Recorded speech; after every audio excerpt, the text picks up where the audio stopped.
Live from the Comedy Cafe Berlin in Berlin, Germany. This is Piffle, a radio show for nonsense. I'm Josh Telson. And I'm Noah Telson. Thanks so much for joining us. Yeah, all right. Very nice. Thank you so much. Tonight's show is all about dinosaurs. Noah and I thought it would be fun if we each played dinosaurs. If we each role-play dinosaurs for the beginning of the show. And for tonight, I'm going to call the T-Rex, Josh. I'm going to play T-Rex. All right, fair enough. I think then I'll go for... You're going to be the Compsognathus.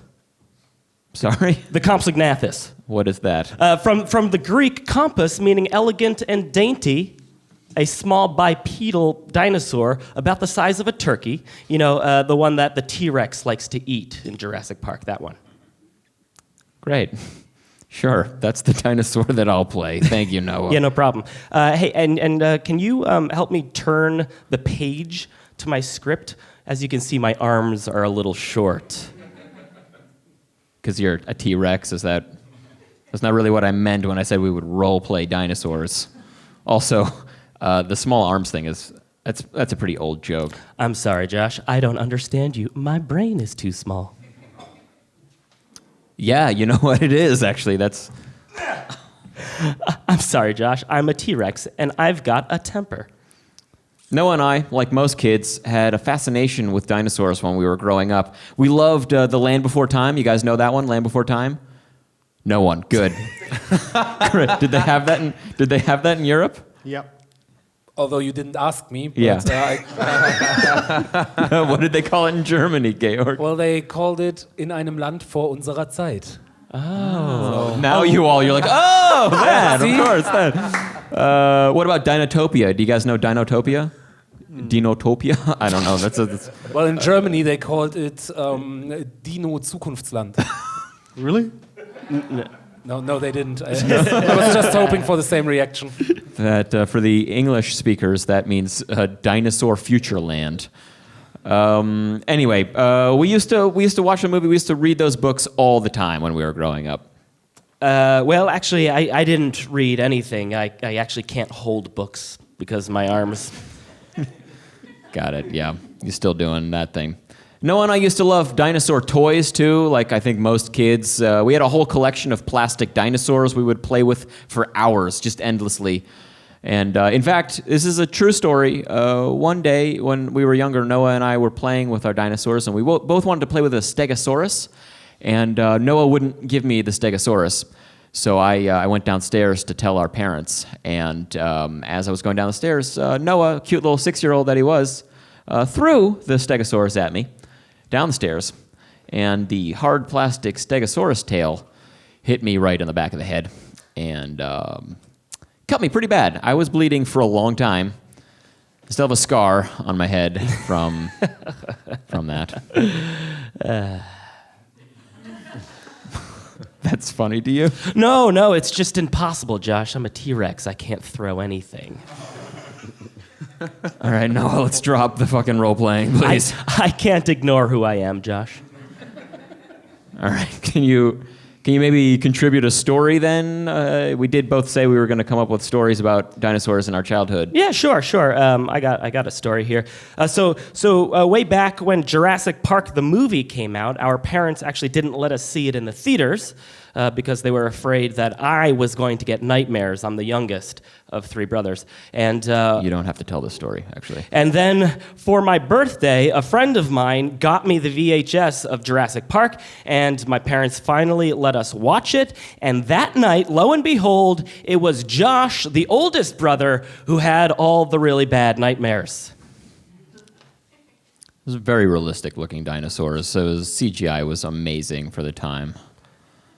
I'm not going to make excuses about that. It was scary. Thank you for telling that story, Noah. You're welcome, Josh. Anyway, moving on with the rest of the show.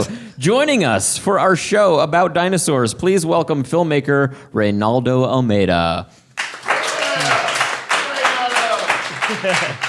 Ooh. Thank you. You've got a fan club, Ray. Well, yeah, I think... No. Ray, as a filmmaker, which dinosaur movie is better? The Land Before Time 11 Invasion of the Tinosauruses, or Dennis the Menace, Dinosaur Hunter. Both real films, I will just point out. I think combining things would be the best way of going about it. So it'd be something like The Land Before the Menacing Invasion.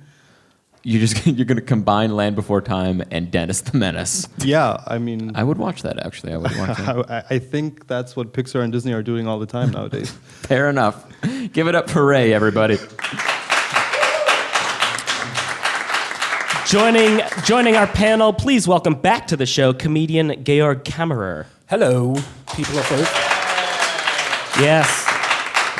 Georg, if a velociraptor leaves Detroit at 10:20 a.m. in the morning, how long does it take it to get to the secret Nazi dinosaur base in the middle of the Earth? Well, no, I could answer your question, but that would make me lose my cover and divert back to my true reptilian form and eat and devour everybody in this room. So. Okay, let's not do that then. Yeah. Wow, we just fulfilled like a lot of conspiracy theories at once. Give it up for Georg.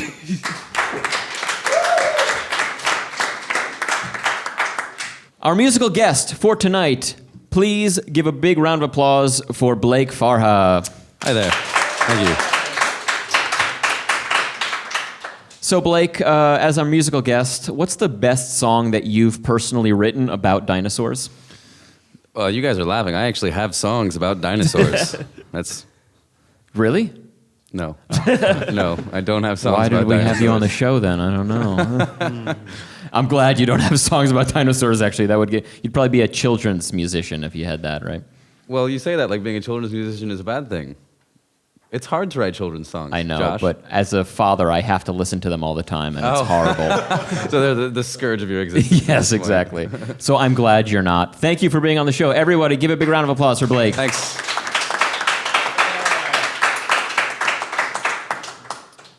It is time for the Piffle game show round. In Piffle the show, we play Piffle the game, where I ask our panelists Noah, Ray, and Georg to make up a fact so convincing it fools our musical guest, Blake Farha. This month, we're playing Word Up.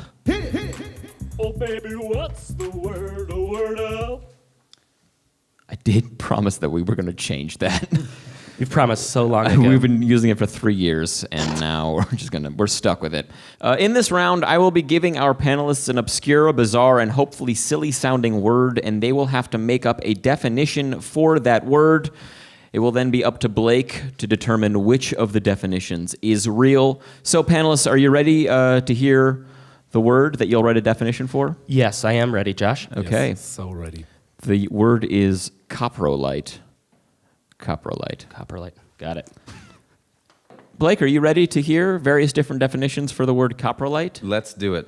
All right, here we go. Coprolite, popular in the 80s among Miami party elite, who, fixated on snorting anything they could get their hands on, managed to steal a T-Rex skeleton, grind up the bones, and bump lines of it. Side effects include hypersensitivity and anal leakage. Coprolite. That went over real well. All right. Coprolite, originally called the GoPro Lite, renamed for legal reasons. Recently discovered species of carnivorous dinosaur which had a third eye attached to its forehead that could record the coprolite's vision and project it back onto rock walls for other prehistoric creatures to admire and comment on. Got extinct from being incredibly pointless and pathetic. So that's potentially maybe a real answer. Coprolite, fossilized dinosaur poop. That's it? That was it. This happens every time. There's like 3 really long answers and 1 short one. Finally, last one, coprolite. Describes the joint between vertebrae in dinosaurs of the Mesozoic era. Henri-Émile Sauvage named the joint coprolite because he was a creationist and was known to say, "I'm a pro," while pointing in the sky each time he found a fossil. Coprolite.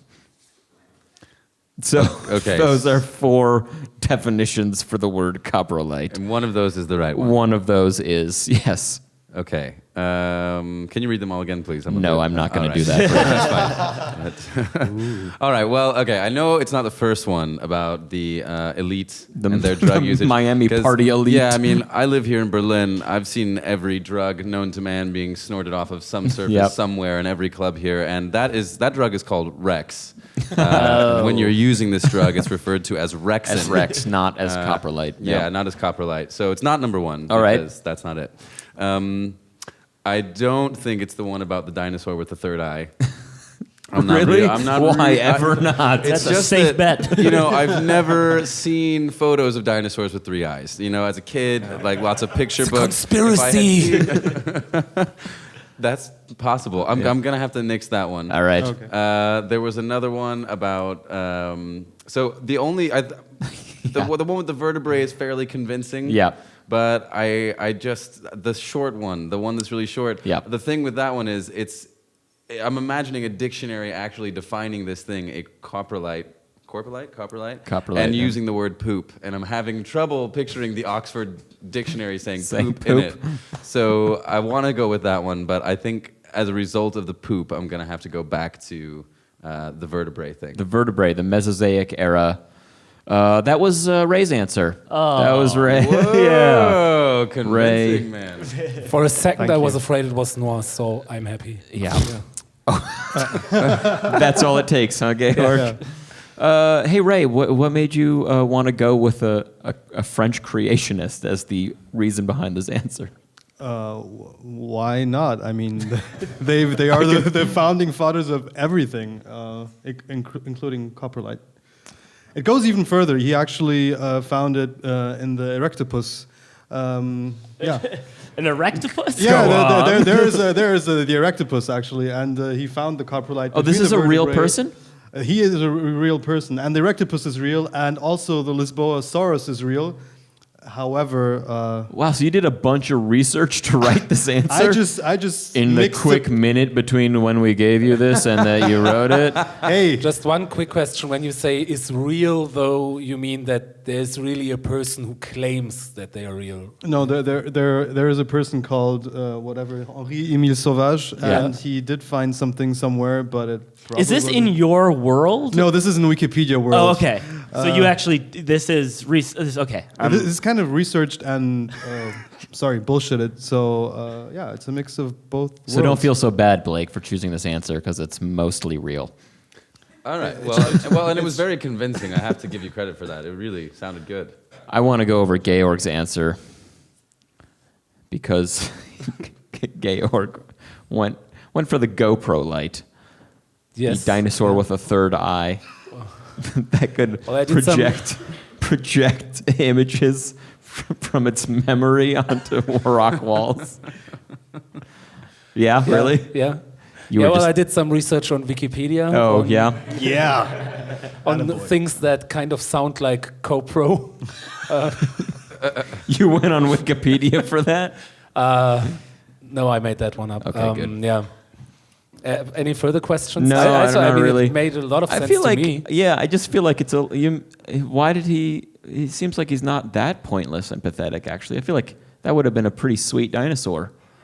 Well, yeah, because you're looking at it from a today's hipster nerd perspective. You have to look at it from like a brontosaurus perspective. Yeah, You're right. you know. I haven't by been the way, thinking about the yeah. brontosaurus enough. Yeah, you know, you're just standing there chewing on some leaves, and then this fucking coprolite comes like, look at how I swam in the waterfall, brontosaurus. Oh man, totally. There's like skateboarding videos, except it's a dinosaur. Well, yeah, the like Jurassic period equivalent of skateboards. I don't know what that would be. I haven't looked that up on Wikipedia yet, but I figured that was coming. Noah. also I Yes. had a hard. Yeah. No. No, please. Yeah, I mean, I was thinking about like maybe going for a more realistic answer because I happen to know what the prefix copro refers to.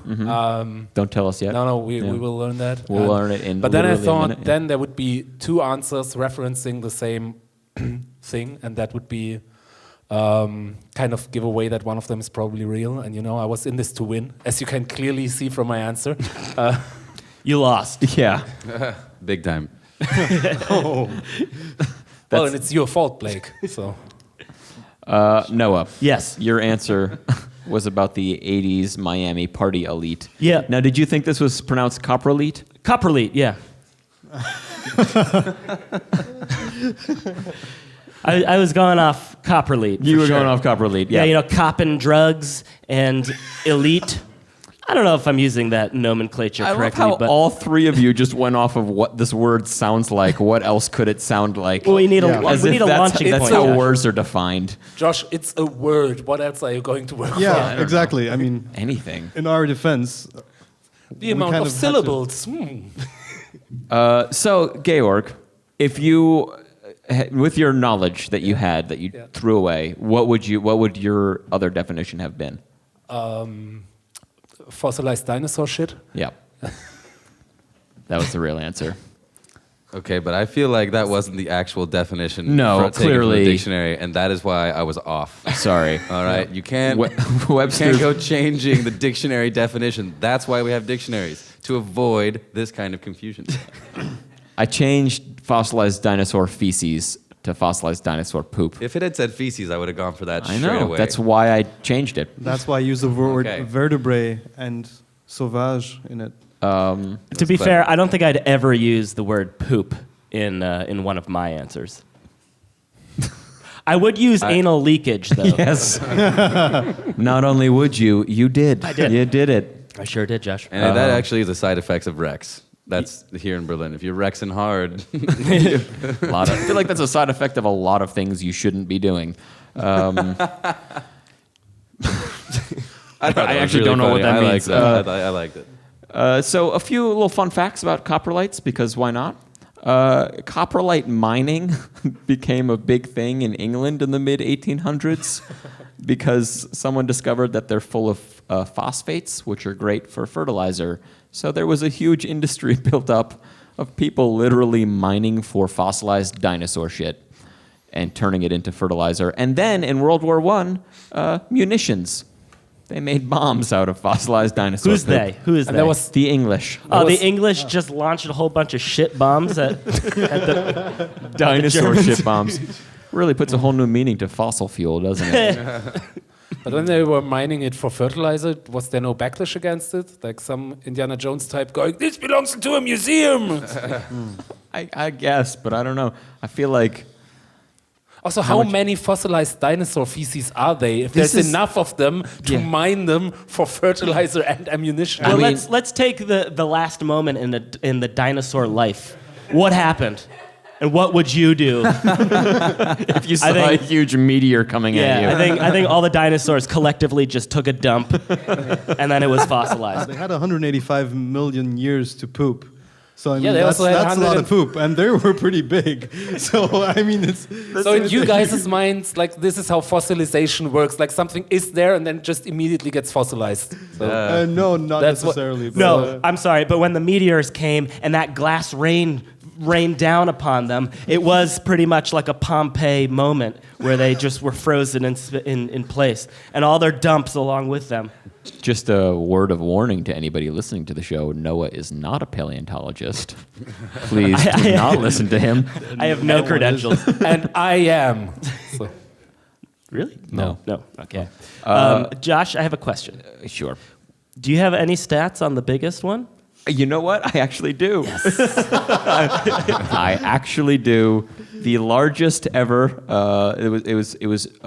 It's actually not that big. I thought it was gonna be bigger. It was over 2 kilograms, which is close to 4 pounds. But it's in a museum dedicated to dinosaur poop, Whoa, really? and it's got a name. Which is? Precious. The largest dinosaur shit ever discovered is called Precious. Oh, yes. what's the name of the museum? I should have written this down, but I didn't. It's somewhere in South Carolina. South Carolina. Yeah, Where was the biggest dino poop found? in South Carolina. Oh, look at that. Yeah. What dinosaur? I'm so fascinated by this, by the way. What dinosaur evacuated Precious? For a long time, they thought it was a Tyrannosaurus Rex, but now there's controversy. They think They think it was a bigger dinosaur. Bigger dinosaur, the Yeah. T-Rex. Well, I mean, like There were a bigger like ones. a, Oh, like the a- one from Jurassic Park 3 that swallows the cell phone? Oh, Is I that, didn't see that like one. a Is that a sign of how spoiler? big it should be? No, that's just bad screenwriting. Oh, I see. All right. Yeah, so that's. I just imagine Precious the dinosaur poop has like a tiara and like glitter.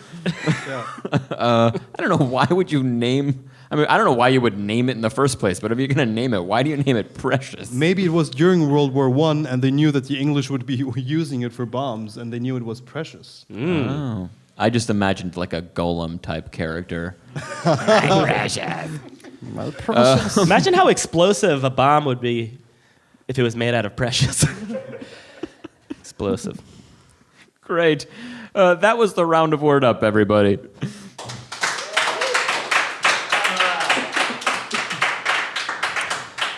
Blake Farha is a native Texan singer-songwriter who's been playing and writing music for over 15 years. Fueled by his transience, Blake's vocal-driven tunes are reflections of wanderlust, that ever-elusive search for self and the people he meets along the way. Please, ladies and gentlemen, give a large round of applause for Blake Farha. Thank you.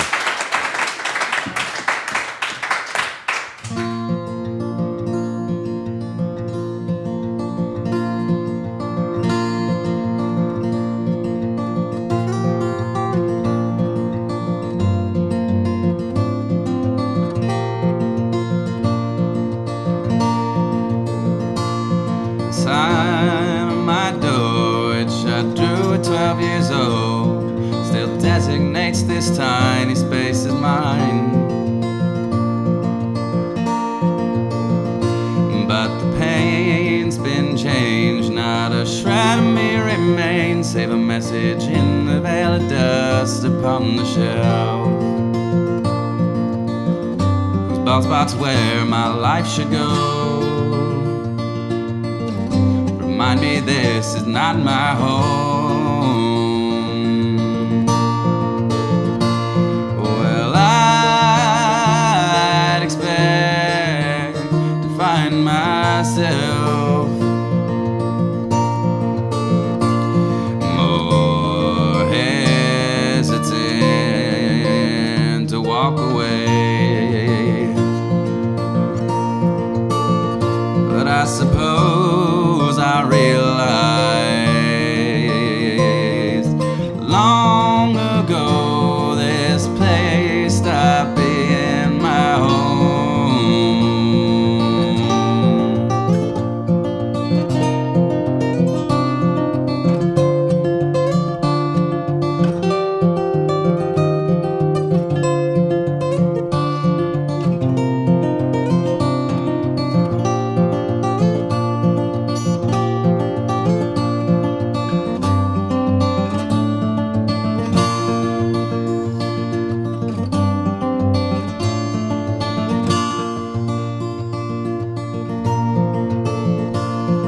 Flag adorns the front page of my passport. It designates a patch of earth I'm free to roam. But the page is stained with swirls of colored ink, implied there's somewhere else that I belong. I tear my roots up from the low, cause this place is not my home. Well, I'd expect to find myself more hesitant to walk away. Well, I suppose I realize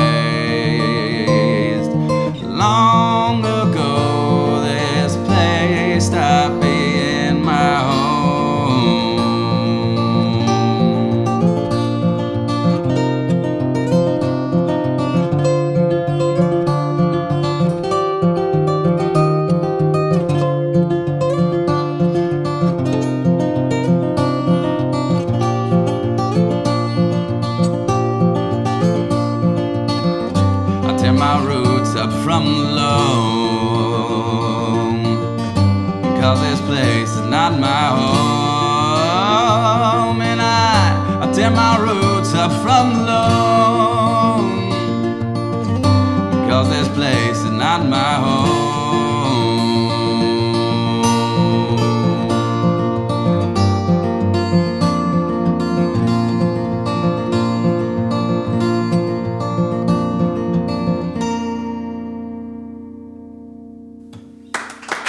Thank you.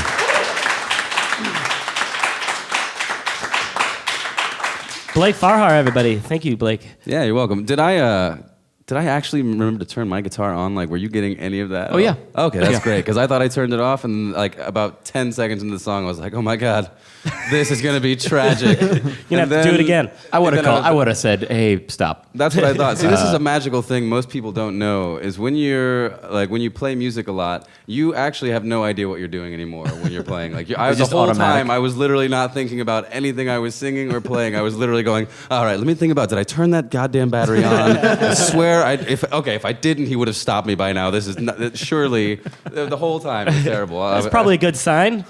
You're that good, you can think about other things other than what you're doing. Yeah, and honestly, this was pretty clever setup, because any errors you hear in that song, now you know why they happened. It's not like, oh, Blake's a terrible musician. It's just like, well, Blake, his mind was elsewhere. He was on a whole different plane the whole time he was playing. It would be And great I if was. randomly one of the lyrics was like, I hope I turned the battery on. Blake, thanks so much for being here. I want to actually start with a question about sort of how you got to Berlin, because obviously that song is about traveling, and you yourself are influenced by transients and sort of the people you meet along the way. So how did you make your way to Berlin? Yeah, I guess like anybody, it's sort of it was really quite an accident that I landed in Berlin. I was living in the States. I was in Austin. I was doing the singer-songwriter thing, like, chasing the dream, as they say. And I was just ready to come back to Europe. I had lived in Spain and France before, and I wanted to come back. So I was sort of in the mindset to get out of the States and into Europe. And I met a lovely Danish girl who was studying in Austin at the time, and she was moving back to Denmark, and I thought, well, okay, this works out perfectly. I was really happy and wanted to be with her, so I moved to Denmark. And Denmark, being the utopia that it is, they didn't want to let me stay there, because they were like, they're almost as bad as the States there. They're like, yeah, you're gonna take our jobs. So That's they wouldn't how they give keep me it a utopia. Exactly. Yeah. Maybe that's what. Well, I don't know. Ooh, all right, easy, Donald Trump. Okay. No. So anyway, yeah, we couldn't really stay. It was going to be really difficult, if not impossible, to get a visa. So we moved to Berlin, which was easy to get into. And I mean, Germany has really lax visa laws. Once you get past the EU laws are still the EU laws.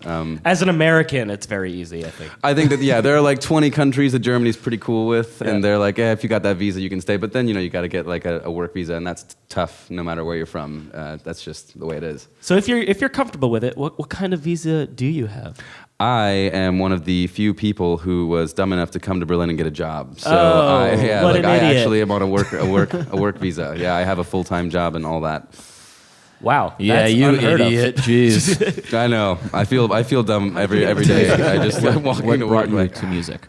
I think every 13-year-old kid at some point has a friend who's definitely cooler than he is, right? And this cooler friend always plays the guitar, and you're sort of aiming to be as cool. So I had this friend who he played the guitar, and I thought, well, all right, I'll play that. I can do that. Let's do that. I'll play the guitar as well. So that's kind of how I started playing, and I always enjoyed it, so I just kept on playing. Yeah, All right. it's pretty simple that way. I say all of the people I knew were cooler than me as a 13-year-old, so a lot of different things to emulate. I mean, in retrospect, this guy that I thought was cooler than me wasn't very cool either. But I mean, that's why he played guitar with his long hair in his room. We weren't cool at all. It was bad. Was it always guitar that you played? Yeah, I've always played the guitar. I dabbled a little bit with piano, but the guitar it's my instrument of choice. Nice. And throughout your life, kind of music has colored your experiences. In college, you actually ran a radio show, correct? Yeah, that's right. I co-hosted a radio show called Music and Malarkey when I was in college. It was great. What kind of music did you play? So our radio show, our radio program was all like independent music. We couldn't play anything on the top 40 for legal reasons. But so it was all like indie, like dancey pop stuff. It was great. It was like the actual booth was in the student union, and it was like a fishbowl, so everyone could see in while we were playing our tunes and stuff. And then the music that we were playing was on the online, and it was broadcast into the student union as well. And my buddy and I, we love dancing, so we would like crank up these indie tunes and like dance around like a bunch of idiots, and people would sort of be walking by and sort of stop. And, like, what's going on in there? We're like, it was great. It was really, really fun. Excellent. Now, you told us a little story about meeting your idol. That's right, yeah. So one of my greatest musical influences, and one of the like musicians that I most look up to and loved when I was young, especially, is Billy Corgan of the Smashing Pumpkins. You wouldn't know it because I was gonna say. I mean, if you are you guys fans of the Smashing Pumpkins at all? Are you too young? Are you too old? Are you too German, maybe, to be fans? I don't know. Okay, well, the Smashing Pumpkins are brilliant, and they like one thing that Billy Corgan's really great at is playing really mellow stuff and writing really like quiet, sad songs, as well as really like heavy metal, sort of in-your-face stuff. Sure. So I met him once. And how was it? It was life-altering, actually. So it was long after the Pumpkins had broken up, and he came to Dallas to a bar to play. He was doing a promotional tour for his his solo album. And so we got there like 6 hours early because it was standing room only. So my friends and I got there super early to like get in line and like make sure we could get up close and really see the Billy Corgan man play live. So we were standing there waiting, and his tour bus pulls in, and everyone's like, "Look, it's Billy!" And it was just this really surreal moment where like he comes out of his tour bus, he's wearing like a bucket hat and like just some baggy clothing. It just looks sort of like, and he just comes out of the bus, and everyone sort of like stands up and like Billy. It was just really cool. There was no hollering. It was really quiet, like Billy. Just a lot of sadness. Billy. And he sort of turned and like waved and decided to come over, and people were like handing him gifts and stuff. It was really crazy. I mean, because he's a millionaire, and they're like, please take more stuff. But anyway, it was really like very calm, and he sort of was 20 feet away or so, and he started walking away, and I'm just like, wow, this is amazing. My idol, there he is. And I don't know if you guys know this, Billy Corgan is massive. He's like 6'6". And he has these hands that are just like 3 of mine. So he's walking away, and this giant is walking, and I just sort of was like, oh, I wish he would turn around. And I swear, in that moment, he stopped, and he turned around, he looked me dead in the eyes, and he came right back to me for some reason. And I like just sort of shaking hand, like stuck it out to, greet him. And I said, Billy, thank you so much for your music. And he goes, no, thank you. And shook my hand and then walked away. And I was like literally just shaking for the next 3 hours. And you haven't washed your hands since then? Never, no. Blake, thank you so much for coming on our show and playing music for us. That's my pleasure. Thanks for having me. Give it a round of applause for Blake, everybody.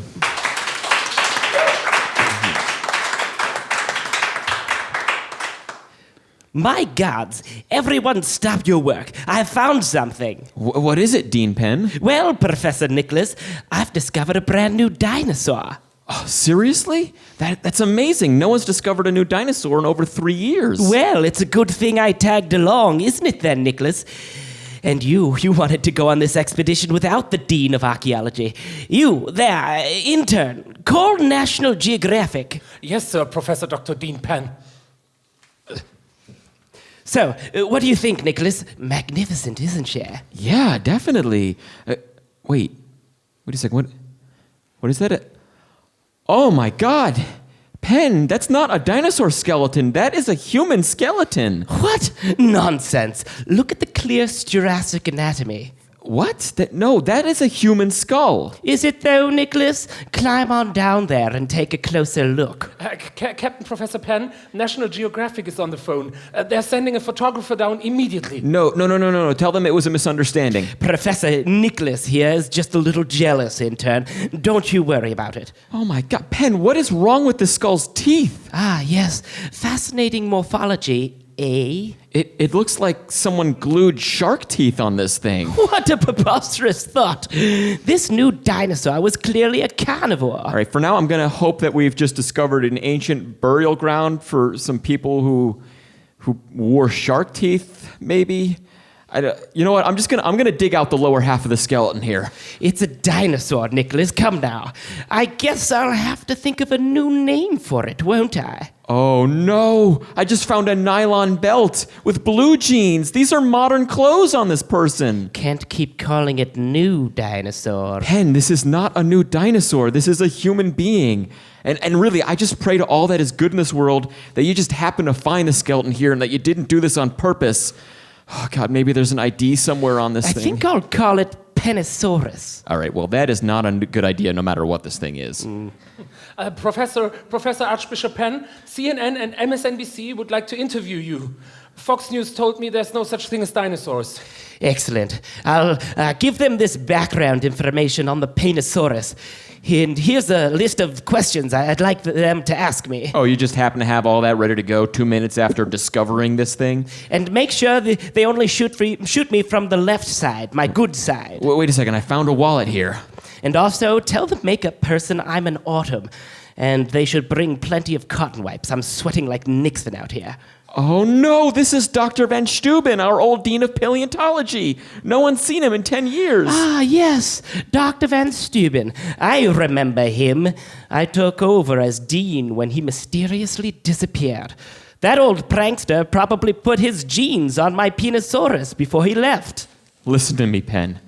I'll ignore the fact that you glued shark teeth and what appeared to be tiger claws and an alligator tail to Dr. Van Steuben's body.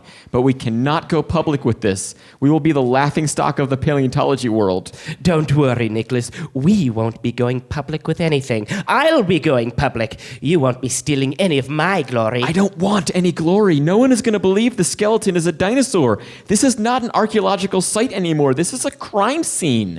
Well, I just want to let you know that I was prepared to share the glory, but you're apparently too fixated on finding Dr. Van Steuben's lost pants to help. Grand Duke, Professor Penn, President Obama, Chancellor Merkel, and President Putin are on a conference call and they'd like to congratulate you. Of course they are.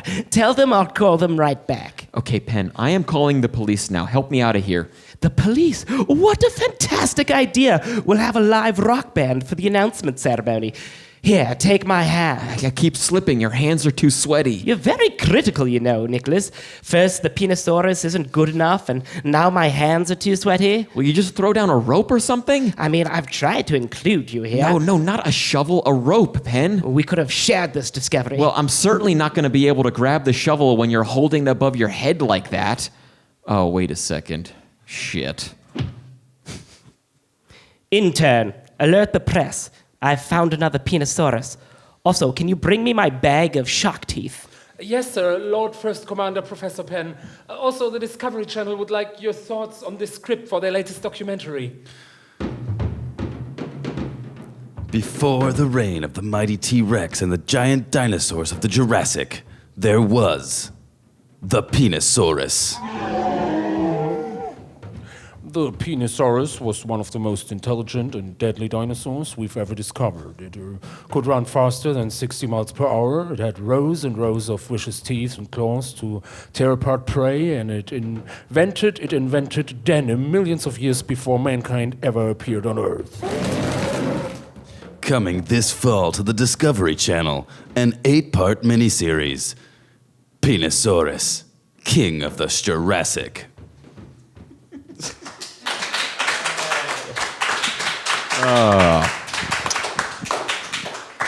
That's right, we snuck a penis joke into a sketch about dinosaurs. That was Noah as Penn, Georg as the intern and the archaeologist in the trailer, Blake as the voiceover guy in the trailer, and myself as Professor Nicholas.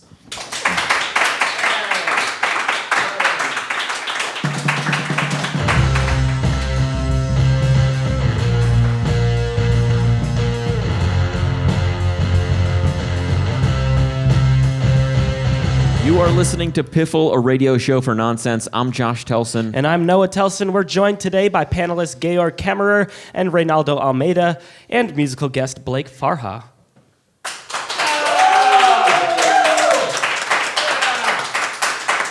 Yeah. Piffle needs your help. The podcast is entirely free to listen to and will always stay that way, but it's not cheap to produce. Isn't that right, Josh? That is right, Noah. We didn't even write that in, and you forced me to do that cheesy thing. If you enjoy the show, please take a minute and throw us some scratch by visiting piffleradio.com/donate.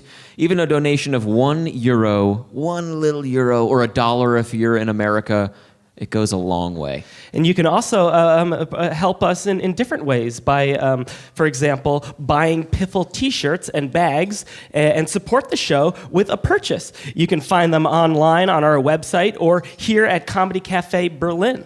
And if you can't buy a t-shirt or donate even €1, then take just a minute and leave us a rating and review on iTunes and tell your friends about our show. Can't think of what to write for a review? It's tough, we know.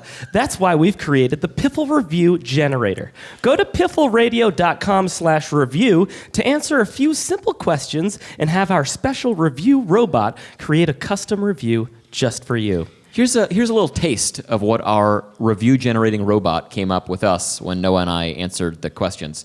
Here we go. This is an actual review generated by our generator. In 1997, I was run over by a truck and the U.S. government turned me into a crime-fighting cyborg. I was forced to give up my family and all the things I loved. My life is an endless spiral of violence and regret. Why am I telling you this? Because a few months ago, my cyborg brain accidentally downloaded the entire back catalog of Piffle, and it was the most amazing thing that has ever happened to me. Listening to Josh and Noah has given me back my humanity. I have since remarried and adopted 12 children. I've never laughed so hard in my life, or been so entertained by great interviews, or listened to such good music. You should listen to this podcast. Also, I still kill criminals for a living, so be cool.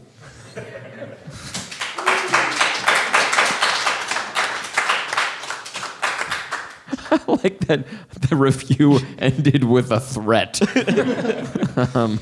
So over the break, our guest panelist, Georg, let us know that we got a few things wrong at the beginning of this episode.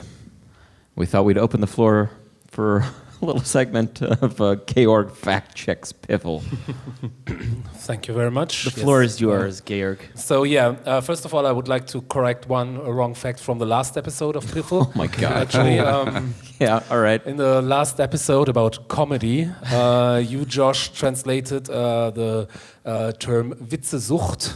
Witzelsucht, yeah. Yeah, you translated it as joke search, which is incorrect. It actually means...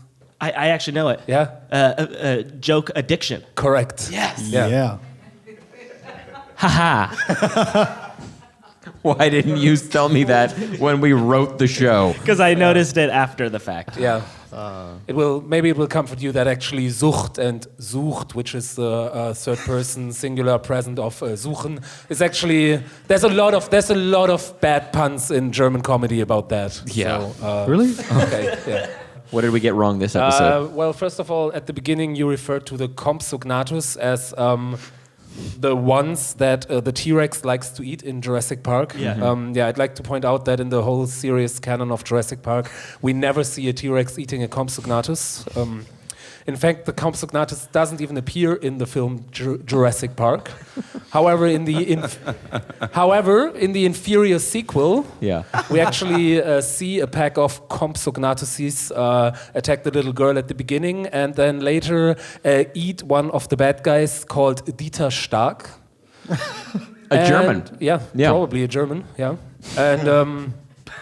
and just as a piece of trivia, in the novel for the first Jurassic Park, a distantly related species called the Procompsognathus actually eats John Hammond, who doesn't live to see the sequel in the novels. Then later in the first half of the show, I myself made a reference to a brontosaurus. I'd like to point out that while this is not exactly factually wrong, there's still, for over a century, there has been a debate amongst paleontologists if the brontosaurus is actually its own species or rather a subspecies of the Apatosaurus. And, Oh no, your facts. I remember my last fact. It's as Of course you do. Yeah. This is the most important one. At the beginning of the episodes, there were some references made to a secret Nazi dinosaur base in the middle of the Earth. Yeah. And I just would like to point out that these are really, really preposterous conspiracy theories. There is no such thing as a secret Nazi dinosaur base in the middle of the earth. So I just want to make this very sure that everybody leaves this room tonight not talking, not telling anybody about the secret Nazi dinosaur base in the middle of the earth. Which doesn't exist. Which absolutely doesn't exist. I mean... That was just a weird throwaway line that we wrote. And now... It's been checked. That's what you're all going to remember.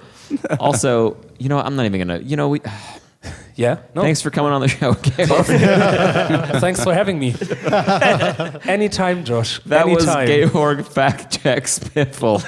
We'll have you on in another few episodes.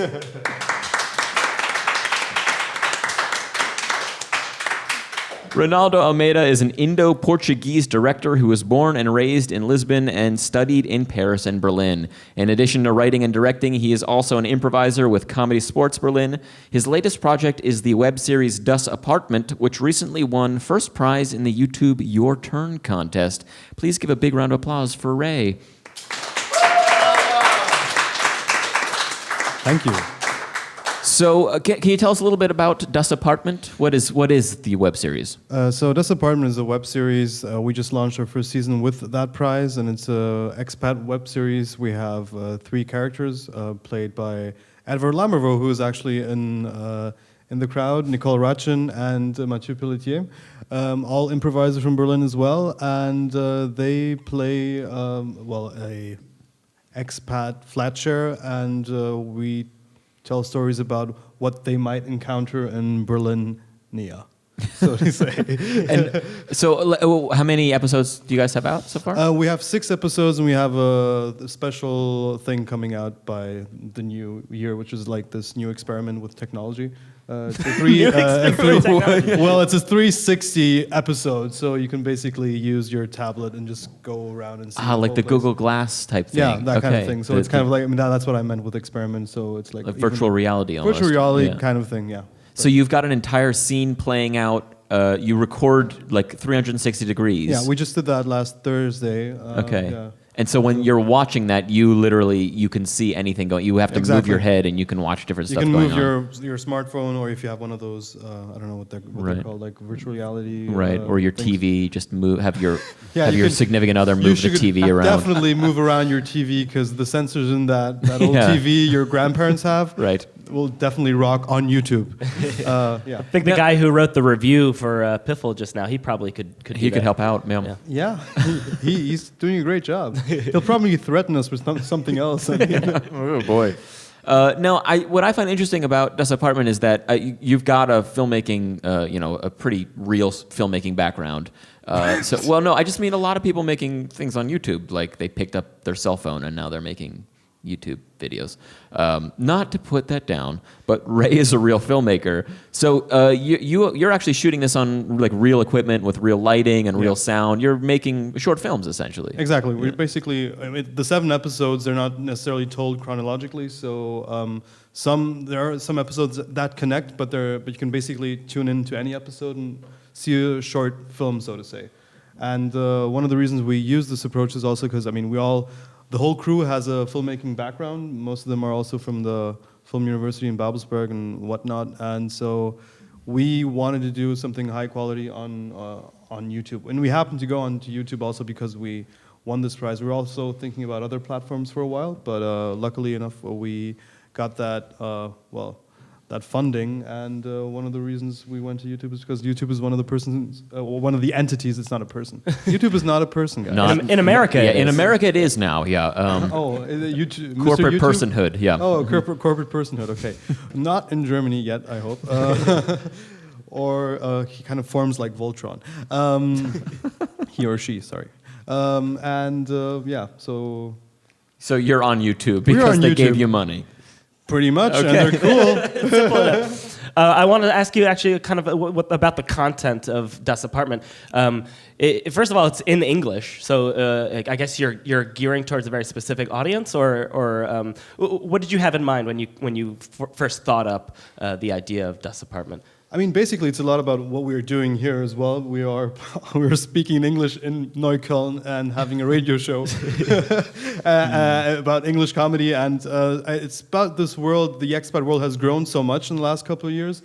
I mean, you guys remember, like, back in the day, which is about 5 years ago, we didn't really have, like, one open mic and whatnot, so now the scene has grown, and Berlin has actually become famous for its expat scene as well, so it's a comedy series about that. It's a small world, but to the world, so English was a choice. We also have a lot of scenes in German and a lot of scenes in French for now. We're also thinking about other languages, which are subtitled into English because, well, we are looking at... Because you need to do that now, yeah. Because we need to do that now. Because we can't expect everybody to speak German and French. Ugh, yeah. But we kind of expect people to speak English, which is probably, you could criticize that as well. Well, I do find that amazing in this. Like, the other day I was walking down the street and I overheard, not on purpose, I wasn't trying to, but I overheard this couple fighting, and clearly they were both from other countries, but not the same country, so their common language was English, and neither of them could speak it very well. But that was what they spoke to each other in, and they were having this argument, and I was overhearing it thinking, oh, I shouldn't correct that, but they said that wrong. But it is an interesting thing in the city that English is the common language, and so a lot of people, that just becomes the language that people speak with one another. Can I interject for 1 second there? Just to kind of, I noticed about myself that I now get mad at people in Berlin for not speaking proper English. Yeah. Like as a German leftist, I don't care if you don't learn the language, if you're like whatever, an immigrant or anything, but if you're a fucking like Spanish middle-class tourist in Berlin and you can't speak proper English, go fuck yourself. Like, You This is spend a lot of Berlin. time being angry, don't you? This is Berlin. Speak English correct. It's actually interesting because some of the scenes in Das Apartment are actually quite like elevated in terms of the content. You're talking about some pretty esoteric philosophy, and there are two guys there who don't speak English as their native tongue, and it's very interesting to see sort of how they interact it using that sort of content. If you guys haven't seen it, go see it. I know Edvard's seen it; he's in it. So go check it out. Well, Ray, thanks for coming on the show. Oh, thank you for having me. Give a big round of applause for Ray Almeida.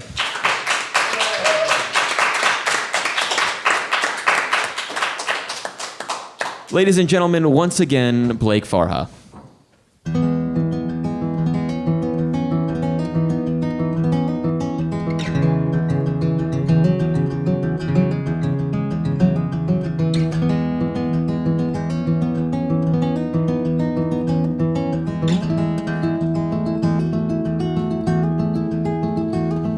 Well, I've been asked before what it is I'm running from.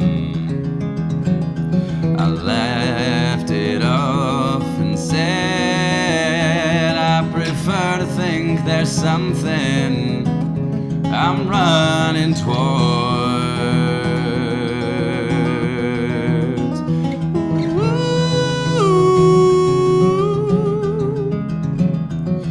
When I pack my bags and hitch a ride on the back of a gale force wind, no matter where I land, I always seem to wind up right back where I began.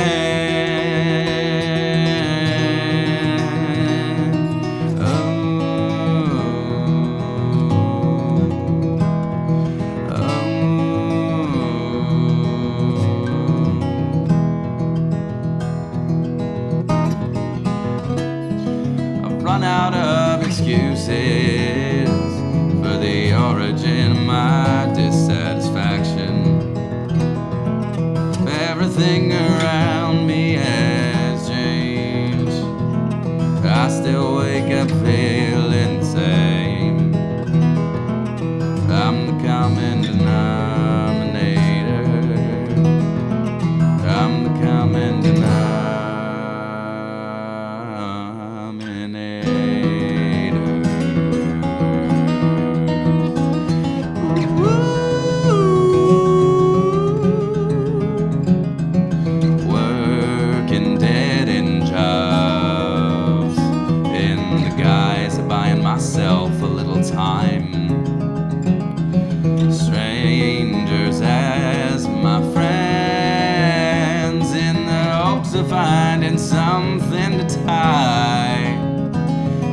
myself to a place I don't belong,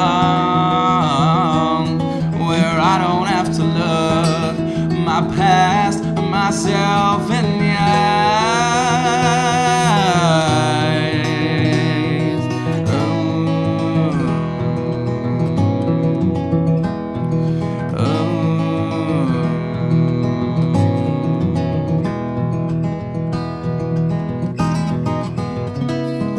I've run out of excuses for the origin, my dissatisfaction.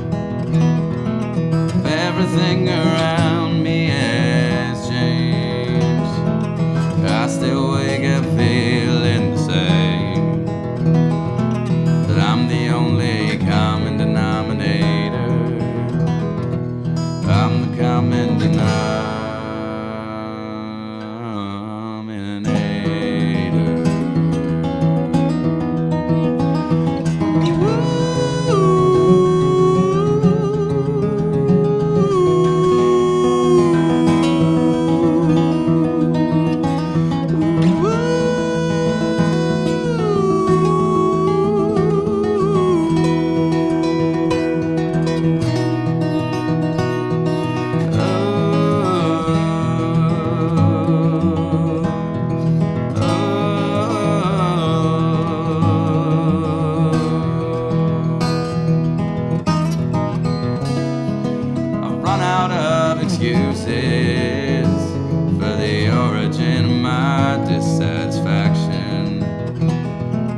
Everything around me has changed.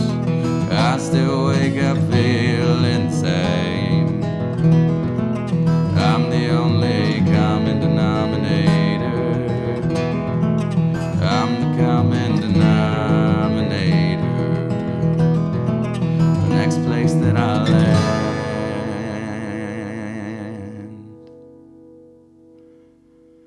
I'll make the change.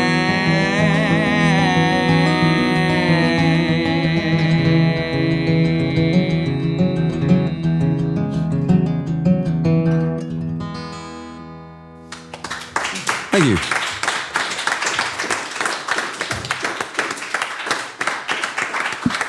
Thanks so much, Blake.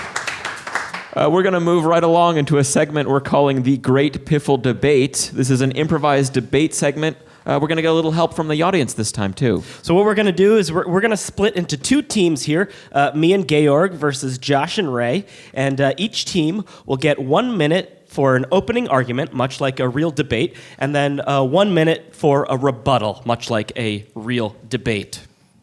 Right, so the other thing, once again, each team member will also need to include a random word or phrase given to us by the audience here, somewhere in their argument or their rebuttal. Can I get 4 different words or phrases or names or anything at all we can include? Eggshell. Say it again? Eggshell. Eggshell. Eggshell. Ray, you get eggshell. I get eggshell. Something else. What was the other thing? Great. Magic mushrooms. You'll take that? I'll take that. All right. Something else. A mosque? All right, mosque. I'll take And I heard Tinkerbell. Georg, you get Tinkerbell.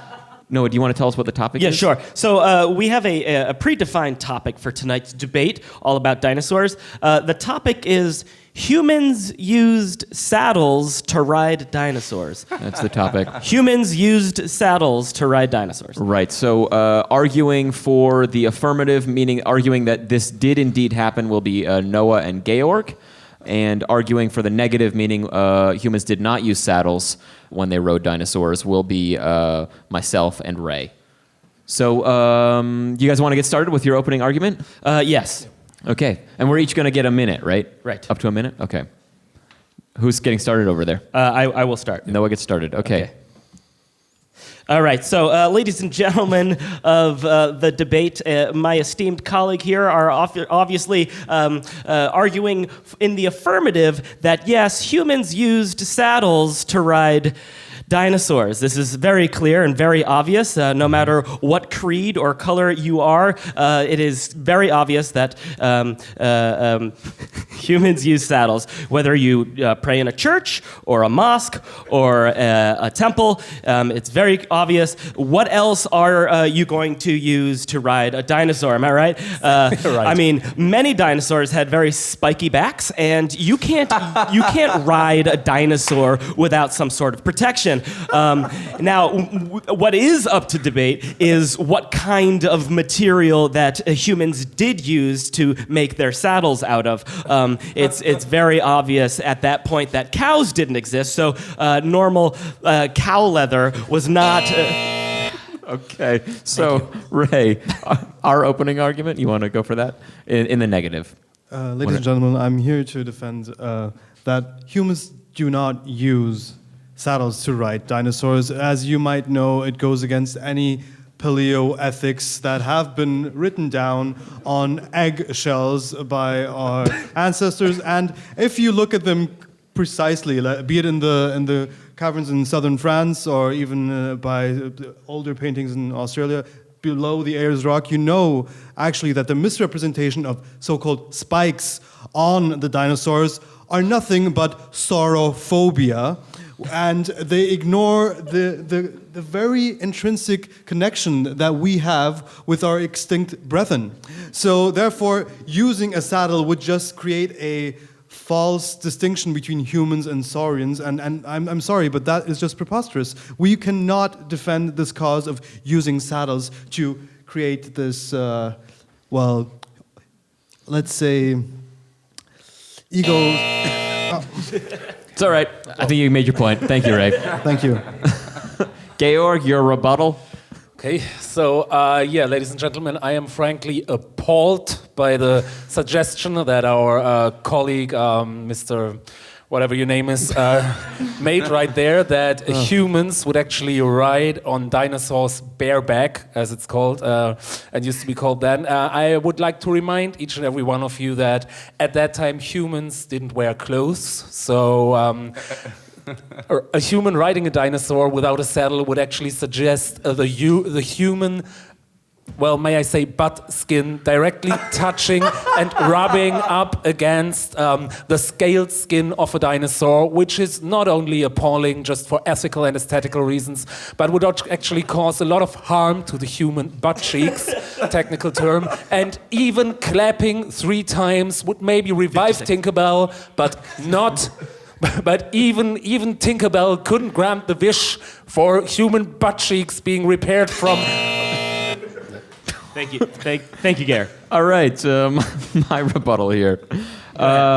My dear esteemed colleagues over in the affirmative side are fooling themselves. They themselves pointed out that humans did not wear clothing. That's because they did not believe in any sort of external barriers between them and the natural world, including dinosaurs. So why would they put a saddle on a dinosaur to ride it? They would want to feel that sharp, leathery dinosaur skin riding on their buttocks.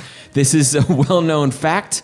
And if you don't believe me, you can take some magic mushrooms and visit the land of the dinosaurs, where you yourself will discover how much better it is. You can feel the animal. You can help guide the animal because you do not control dinosaurs when you're riding them. You simply ride together with them, and you can help guide the dinosaur in the direction that you want to go by just moving your butt cheeks one way or the other. And you cannot do that if there is a saddle between you and the dinosaur. This is I can't believe I even have to mention this.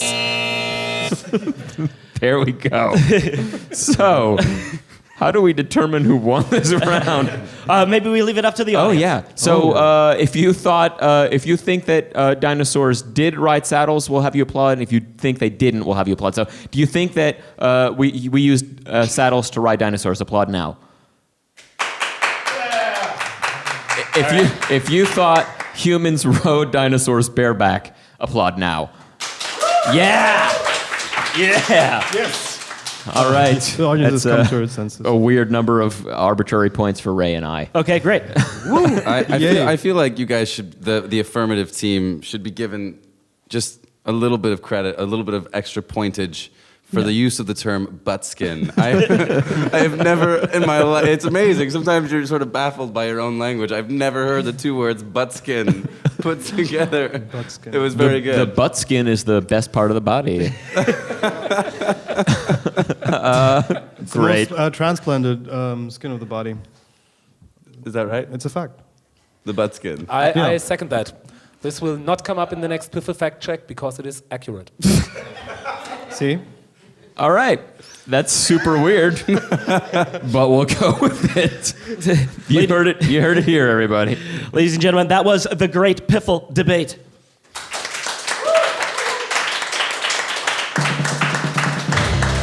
And unfortunately, that song means our show has come to an end. Oh, we had to force the awe out of you. That's great.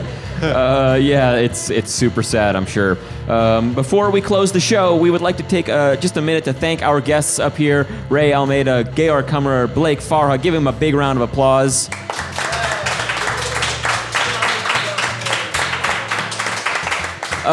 Blake, anything you want to promote? Social media, where can we find you online? I'm the only Blake Farha in existence, so if you look up Blake Farha, that's Farha on Google, you'll find anything you want about me. All right. Just a general Google search. That's right. You'll also find my 2008 graduation commencement speech. That's right, I was the keynote speaker at my graduation. What up? All right. That's the weirdest plug we've ever given on this show. Georg, what's up for you? Yeah, well, you can find me on Facebook and Twitter, and I will be in several shows on this stage and over town, but blah, blah, blah. And in case you don't like English comedy, but you love German hardcore electro pop music, go to oxytocin.de and find my Berlin electro pop duo. Okay, great. Yeah. Ray, where can we find you?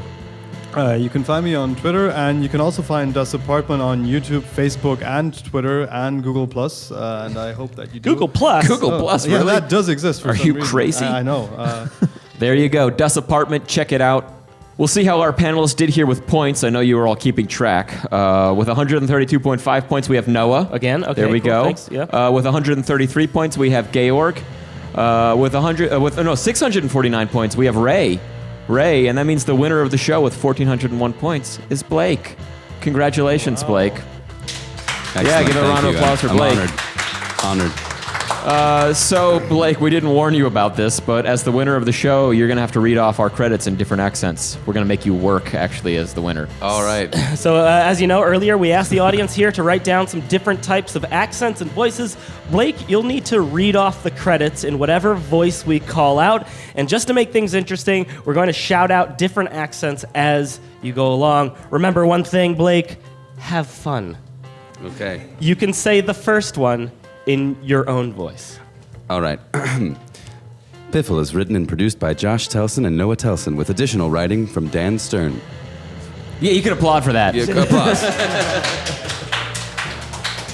All right, read the next one as film noir, I don't know what film noir is. like the old detective movie. Okay. Okay.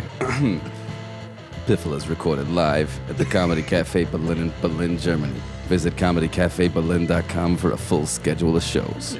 It's just quiet, you're right. Well, there was a bit of a New York accent. no, I got it, I you got know? it. That was All good, yeah. I would just imagine a guy with a glass of whiskey and ice rocks. Right. You know. Robot voice. A robot voice? Yes. You can find Piffle online at piffleradio.com. You can subscribe to Piffle on SoundCloud, iTunes, TuneIn, and Stitcher.